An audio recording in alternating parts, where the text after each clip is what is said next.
Well, Bill, Newsweek magazine is not exactly a conservative publication, so it's interesting to see this article that they published by Stephen Meyer of the Discovery Institute.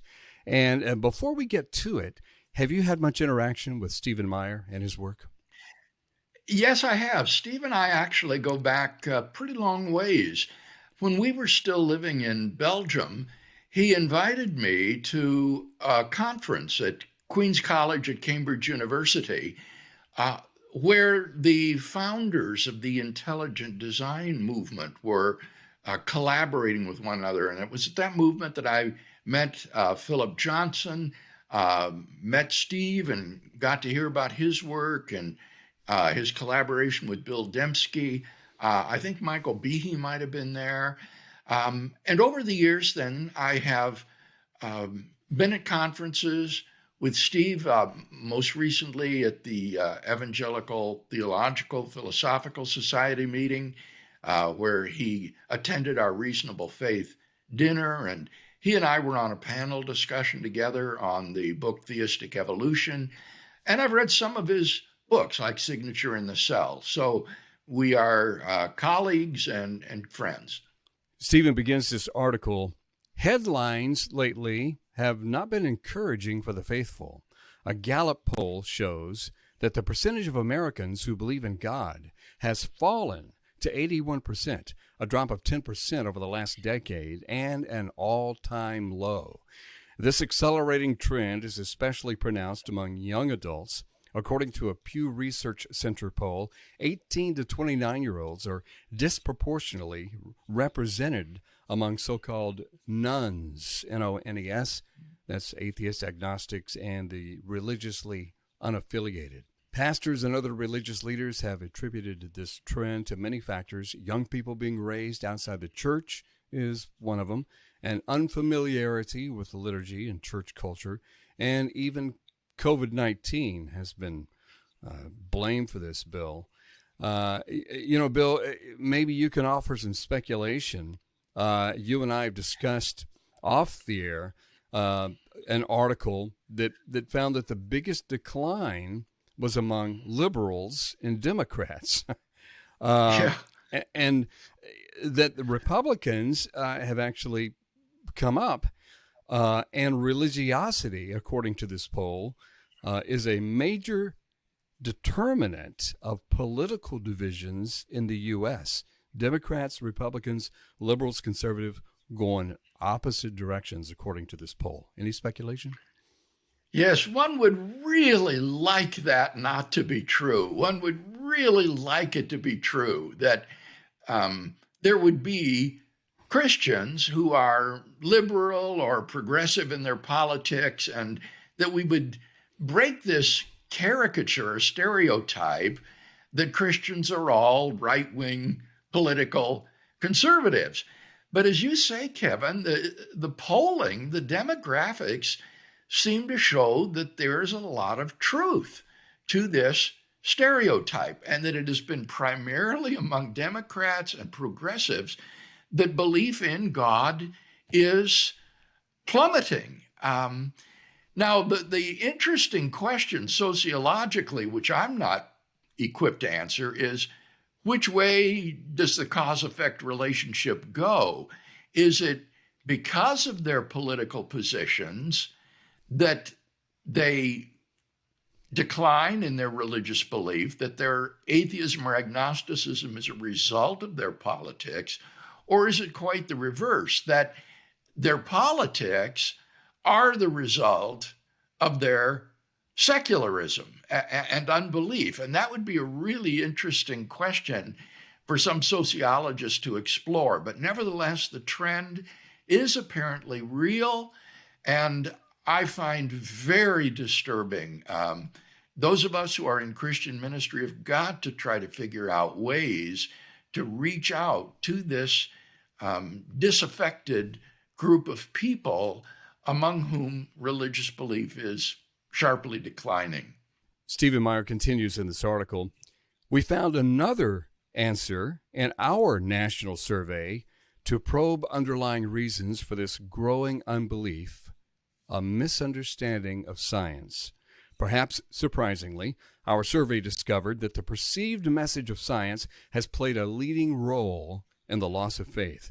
We found that scientific theories about the unguided evolution of life have, in particular, led more people to reject belief in God than worries about suffering or disease or death.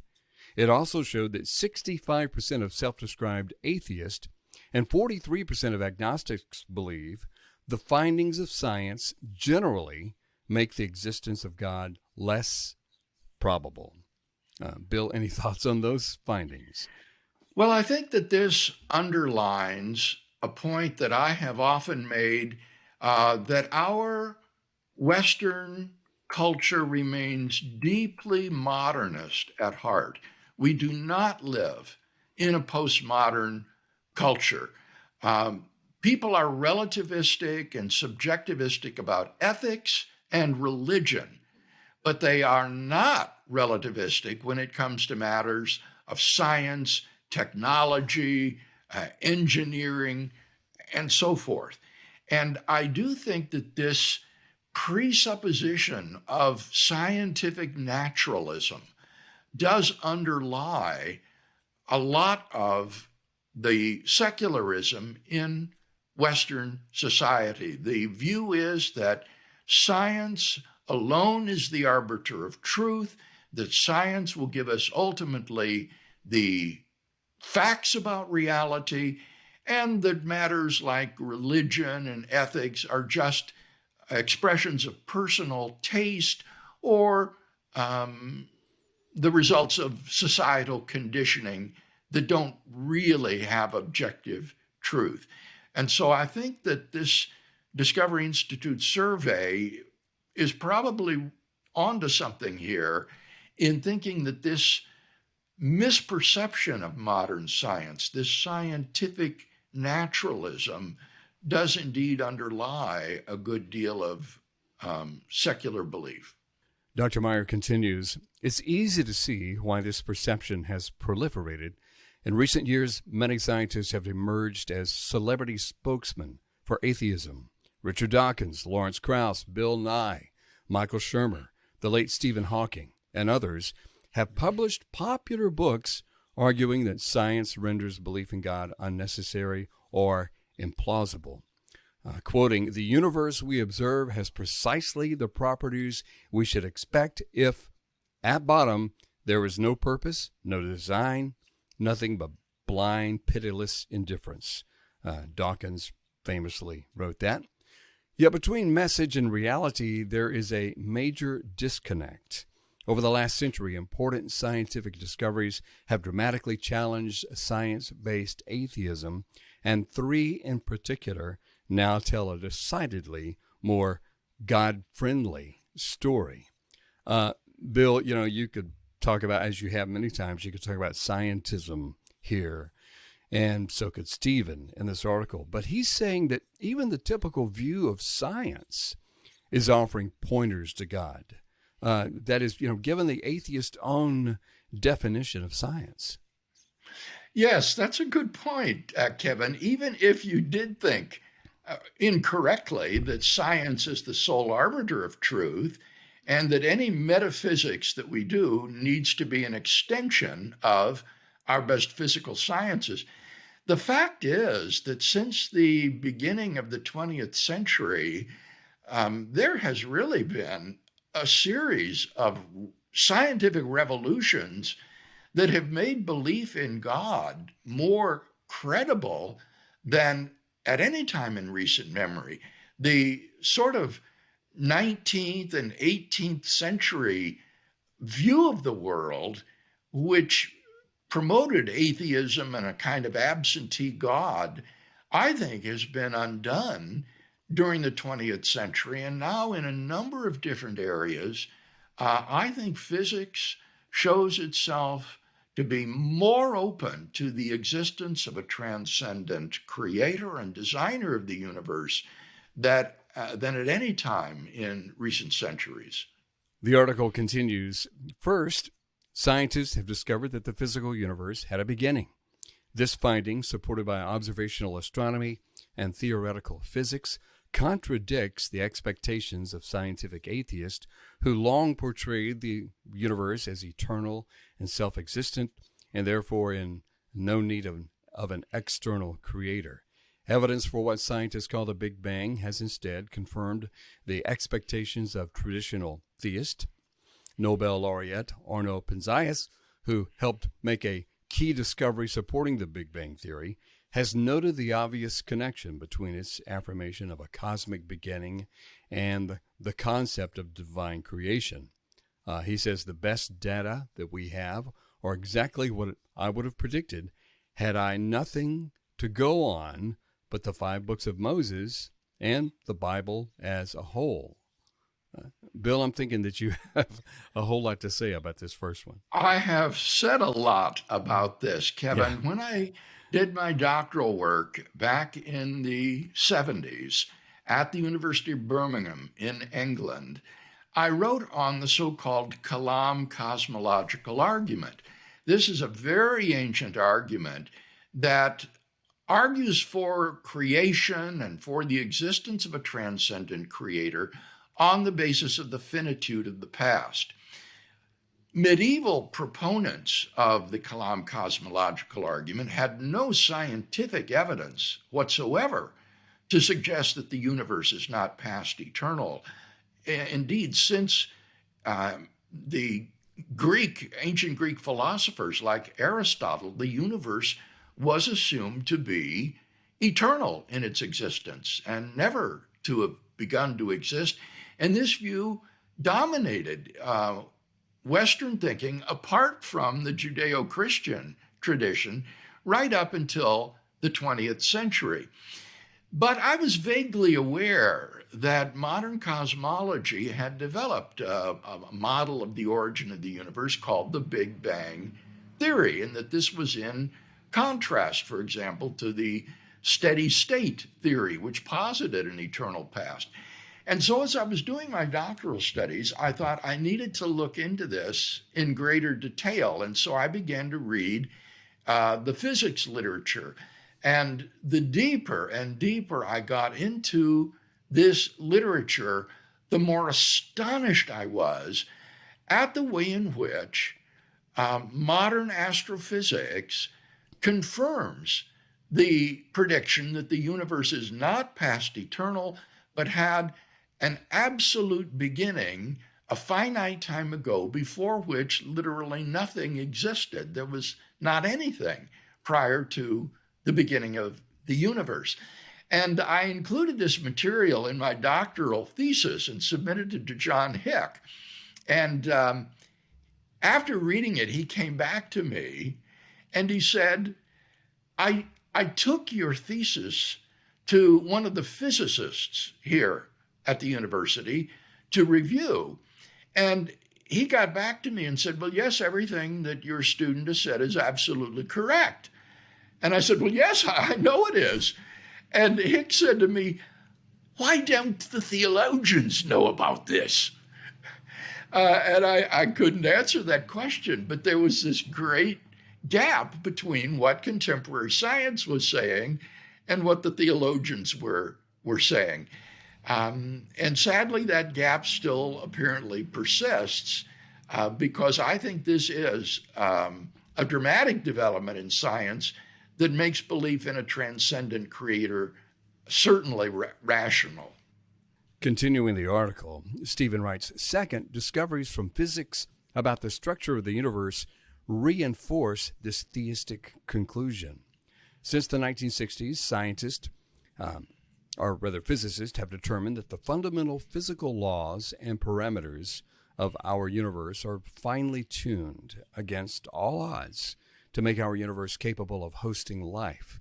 Even slight alterations of many independent factors, such as the strength of gravitational or electromagnetic attraction, or the initial arrangement of matter and energy in the universe, would have rendered life impossible. Scientists have discovered that we live in a kind of Goldilocks universe, or what Australian physicist Luke Barnes calls an extremely fortunate universe. Not surprisingly, many physicists have concluded that this improbable fine-tuning points to a cosmic fine-tuner. As former Cambridge astrophysicist Sir Fred Hoyle argued, a common sense interpretation of the data suggests that a super intellect has monkeyed with physics to make life possible. Okay, Bill, go to town on this one. Well, this is the famous argument from the fine-tuning of the universe for a cosmic designer. What scientists have discovered is that the constants and quantities which appear in the laws of nature appear to fall within an extraordinarily narrow, life-permitting range of values. Were any of these constants or quantities to be altered by almost incomprehensibly tiny amounts, the universe would have been life prohibiting instead. For example, an alteration in the force of gravitation would have resulted in the universe's expanding too rapidly for stars and planets to congeal and form where life might evolve. On the other hand, if gravity were too strong, the universe would have long ago recollapsed into a catastrophic cosmic black hole before life could evolve. Luke Barnes, whom Steve mentioned in the quotation, I was just reading an article by him this afternoon in study for my systematic philosophical theology, where I'm covering the fine-tuning argument. And Barnes lists a number of these fundamental parameters of the universe and the improbability of each one falling in this exquisitely narrow life-permitting range.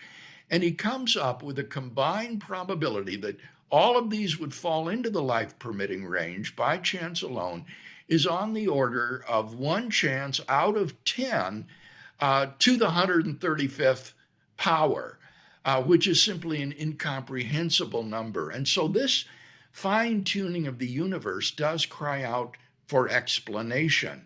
And basically, there are 3 options in the literature on fine-tuning that are vying for the status of the best explanation. One would be that these constants and quantities are all really physically necessary. If we really understood the laws of nature, we would see that these are not free parameters that can vary, but they all are necessary in their values. Virtually no one believes that. The more scientists explore the laws of nature, the more they are able to see that these constants and quantities are not determined by the laws themselves. And this is very helpful because it means that you can describe other possible universes governed by the same laws, but with different values for the constants and quantities. And because they are governed by the same laws, you can predict what those universes would be like. And what they discover is that the results would be catastrophic. There wouldn't even be chemistry. There wouldn't even be matter in these other worlds without these finely tuned constants and quantities. So in order to defend the hypothesis that this is due to chance, many theorists are adverting to the so-called multiverse hypothesis, which says that there is an ensemble of universes like ours, preferably infinite, which vary randomly in their constants and quantities, so that life-permitting universes would appear somewhere by chance in this infinite ensemble. And since you can only observe universes that are fine-tuned for the existence of observers, we shouldn't be surprised to find ourselves in such a universe.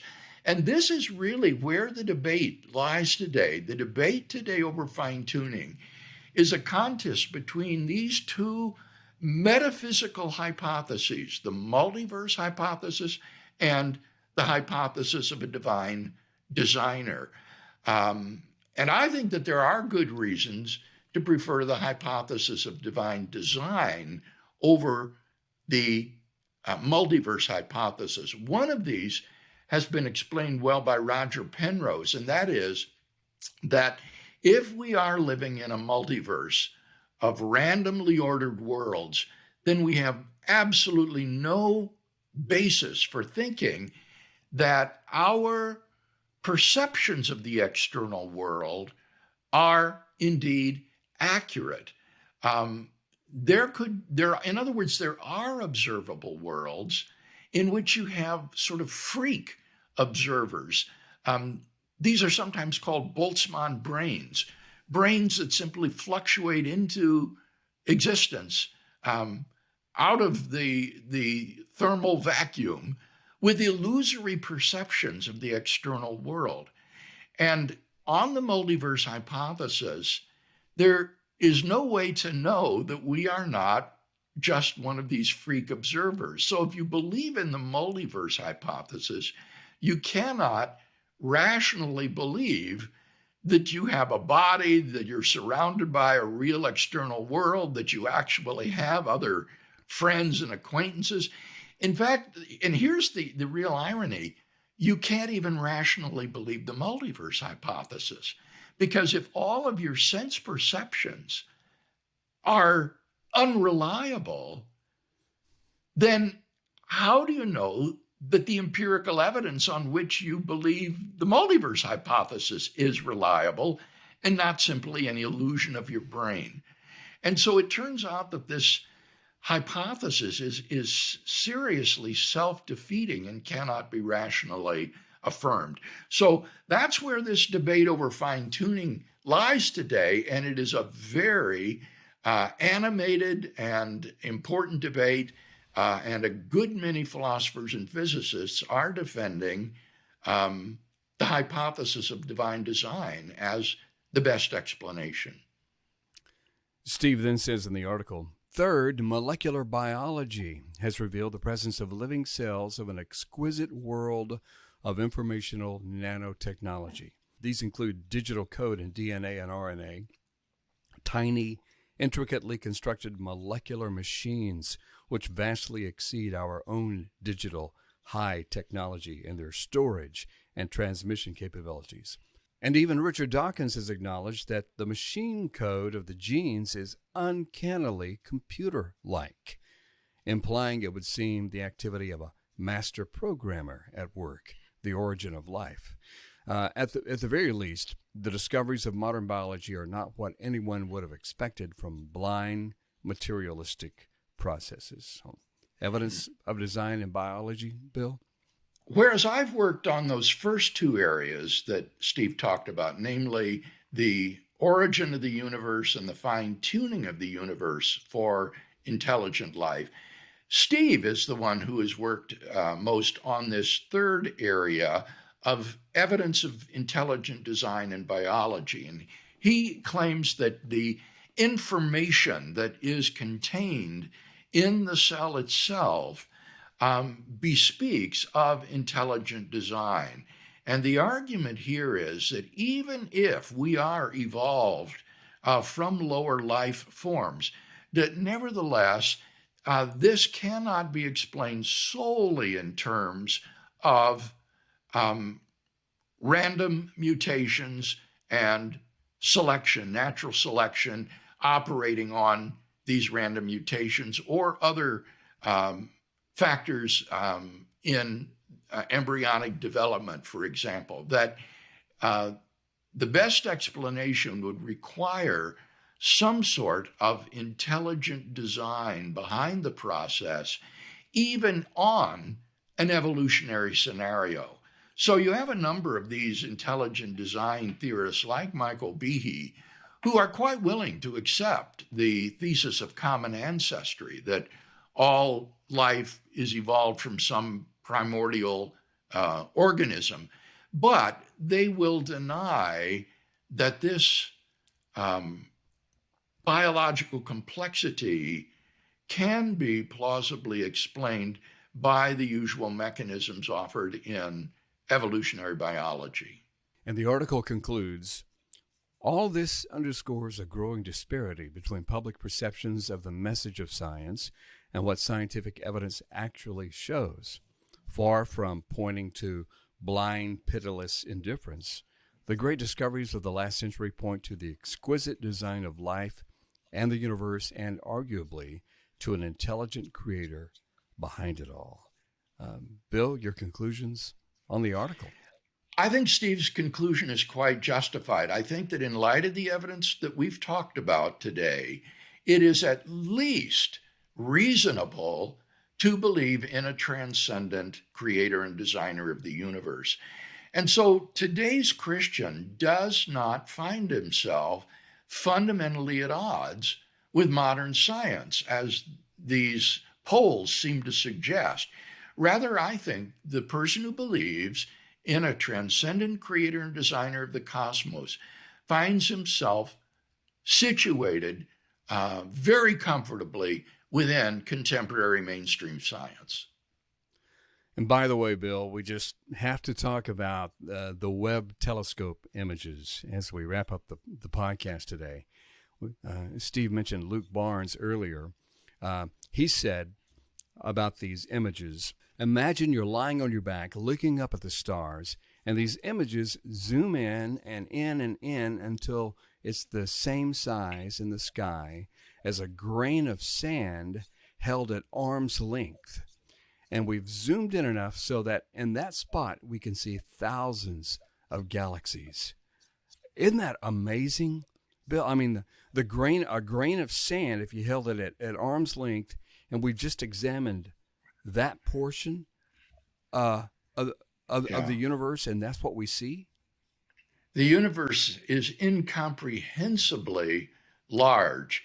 And I think these images from the telescope underline the biblical psalmist words. The heavens are telling the glory of God, and the firmament proclaims his handiwork.